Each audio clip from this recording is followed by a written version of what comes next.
Halo teman-teman badminton lover. Ya, kembali lagi bersama saya Agus Sutrisno. Hari ini saya mau mereview raket, tapi sebelumnya saya mau mengucapkan terima kasih kepada teman-teman yang sudah mensubscribe channel saya. Dan bagi teman-teman yang menonton video ini tapi belum subscribe, silahkan di subscribe teman-teman, karena subscribe gratis ya. Jadi satu-satu dunia ini yang gratis hanya subscribe aja. Dan jangan lupa untuk dinyalakan juga lonceng notifikasinya apabila saya mengupdate video-video terbaru tentang hobi badminton kita teman-teman. Oke, kita masuk ke sesi reviewnya teman-teman. Hari ini saya mau mereview raket dari brand Yonex ya, yaitu Nanoflare 1000 game teman-teman. Ya, kenapa saya pilih yang game? Karena untuk yang 1000Z menurut saya harganya sekarang masih terlalu tinggi banget ya teman-teman ya, untuk high end-nya Yonex. Jadi saya ambil yang game karena harganya masih agak terjangkau dan dengan teknologi-teknologi yang ada di raket high end juga. Kalau dulu Yonex bikin raket belum disematkan di teknologi high end untuk yang kelas game apalagi play ya teman-teman ya. Tapi sekarang Yonex sudah memberikan beberapa teknologi yang ada di raket high end-nya ya. Teman-teman mungkin sudah tahu, saya juga review raket-raket high end dari Yonex sudah dari kemarin-kemarin. Silahkan dicek aja video-video sebelumnya. Oke, kita mulai reviewnya teman-teman. Ini harganya ya. Jadi Yonex Nanoflare 1000 game ini dibanderol di harga waktu barunya itu sekitar 1,5 juta ya. Mungkin sekarang sudah turun sedikit. Silahkan teman-teman cek di marketplace atau link pembelian buat yang mau beli raket ini saya akan sertakan di description teman-teman ya. Mungkin teman-teman tertarik mau beli, silahkan.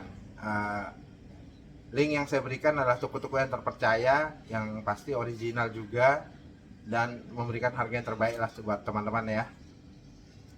Oke, jadi harganya sudah, dan sekarang lanjut ke desain dan catnya teman-teman ya.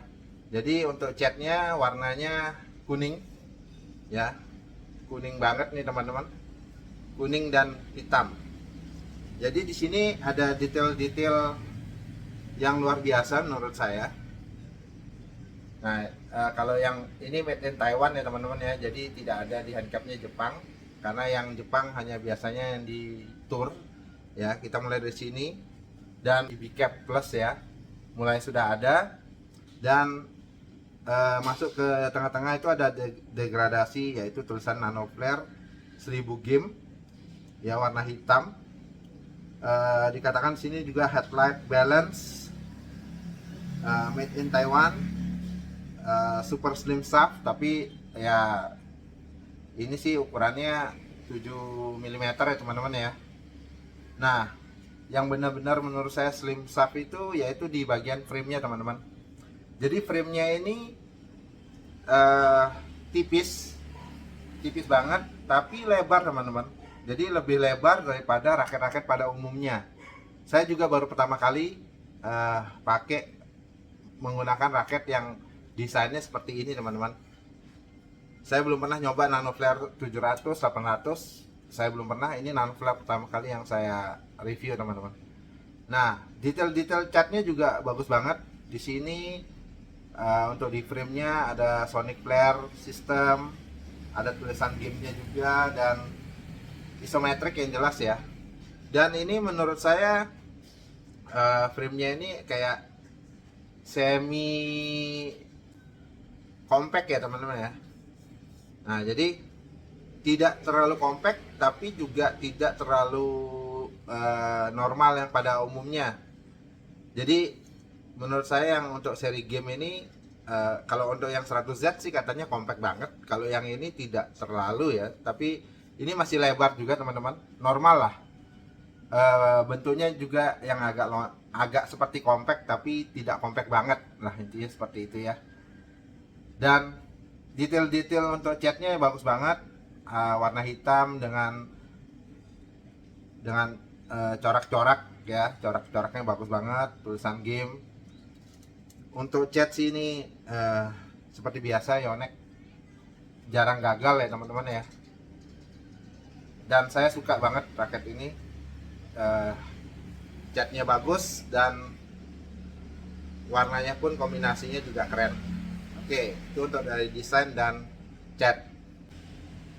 Oke teman-teman, selanjutnya saya mau membahas senar ya. Jadi senar yang saya gunakan ini adalah senar dari Yonex, yaitu BG66 Ultimate ya, dengan tarikan 28 lbs, 4 simpul ya teman-teman ya. Dan raket ini kalau untuk yang Nano Flare 1000 game itu hanya ada satu varian ya teman-teman, yaitu 4U aja. Dan maksimal tension yang direkomend sama Yonex-nya adalah 28 lbs. Jadi ini tarikan maksimalnya. Nah, untuk hitting sound ini teman-teman bisa dengar ya.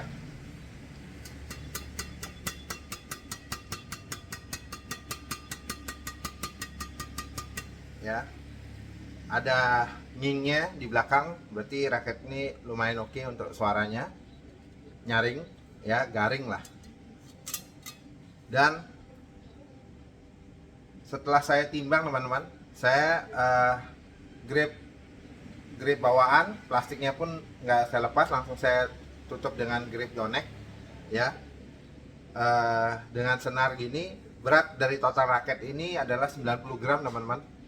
Jadi memang 4U banget ya, sesuai dengan keterangan dari Yonex-nya. Dan balance point raket ini ada di angka 295 ya. Itu balance point yang paling ideal kalau menurut saya ya, menurut tangan saya juga. Tidak terlalu berat tapi juga tidak terlalu ringan teman-teman. Padahal harusnya sih lebih ringan ya, karena ini dikatakan headlight. Tapi ya seperti itulah balance point yang saya dapat di raket ini. Oke, untuk bagaimana dengan feel yang saya gunakan raket ini, silahkan nonton dulu video gameplay yang saya menggunakan dengan raket ini ya. Silahkan.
Oke teman-teman, bagaimana, sudah nonton gameplaynya?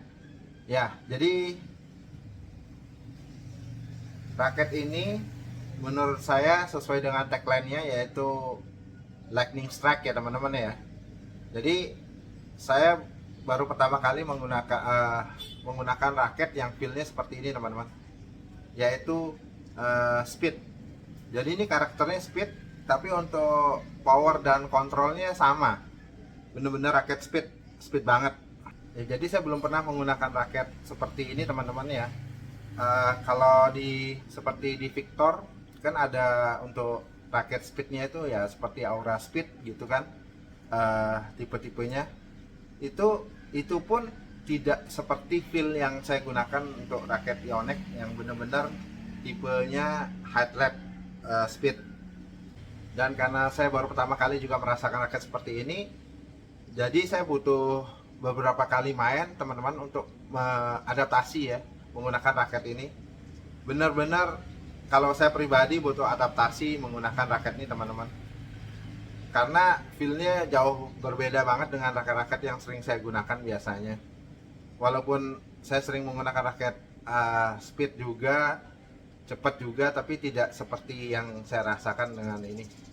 Waktu awal-awal menggunakan malah saya sering miss hit karena terlalu cepat untuk mukulnya, akhirnya miss hit teman-teman. Jadi makanya kenapa reviewnya agak lama, karena saya benar-benar butuh adaptasi beberapa match main baru saya bisa memberikan kesimpulan dan penilaian buat teman-teman semua ya. Oke, jadi untuk penilaian teman-teman, ini raket speed saya kasih nilai 9,8 per 10 teman-teman ya. Ini nilai paling tinggi untuk saya katakan, saya berikan untuk raket yang benar-benar raket speed ya. Karena kalau 10 per 10 itu yang sempurna milik Tuhan teman. Jadi ini nilainya 9,8 per 10 teman-teman. Kenapa? Karena ya mungkin yang 1000 ZZ saya kan belum pernah coba, mungkin yang 1000 ZZ bisa jadi 9,9 per 10 teman-teman ya, tapi itu belum saya coba raketnya. Dan untuk power dan untuk kontrol saya berikan nilai 9 ya. Walaupun ringan kepala, tapi untuk smash, untuk kontrol tempat-tempat bola tidak ada masalah. Teman-teman mungkin sudah lihat gameplaynya, saya lob dari belakang ke belakang pun tidak ada masalah. Tenaga ringan, smash pun ringan, tapi nuncep ya. Jadi menurut saya ini raket benar-benar istimewa ya, belum pernah saya gunakan. Mungkin buat teman-teman juga yang sudah pernah pakai, silahkan di komen aja bener nggak yang seperti yang saya katakan. Nah yang jelas mungkin kalau ada yang merasa ini kurang cocok atau gimana, coba digunakan terus lah raket ini, karena menurut saya raket ini butuh adaptasi, benar-benar adaptasi ya. Ada yang lama, ada yang sebentar ya teman-teman. Kalau menurut saya sendiri agak lama untuk beradaptasi dengan menggunakan raket ini, karena raket yang sering saya gunakan biasanya sih lebih berat-berat. Nah, kalau ini benar-benar ringan banget, dan potensi untuk semua raket ini pun belum saya keluarkan ya. Kenapa? Karena tipe bermain saya biasanya untuk speed agak jarang teman-teman. Saya biasanya tipe-tipe raket power. Nah, jadi untuk potensi untuk cegat-cegat bola di depan ya, jadi ini lebih enak teman-teman. Jadi motong bolanya itu lebih cepat biasanya. Oke, kesimpulannya raket ini cocok digunakan untuk pemain depan, pemain belakang sama aja ya. Kalau pemain depan sih lebih enak lagi sebenarnya, karena ini benar-benar untuk netting, untuk cegat bola, untuk drive di depan sih enak, cepat, power masih dapat. Dan untuk pemain belakang pun tidak ada masalah sih, smashnya pun masih oke, akurasinya pun masih oke.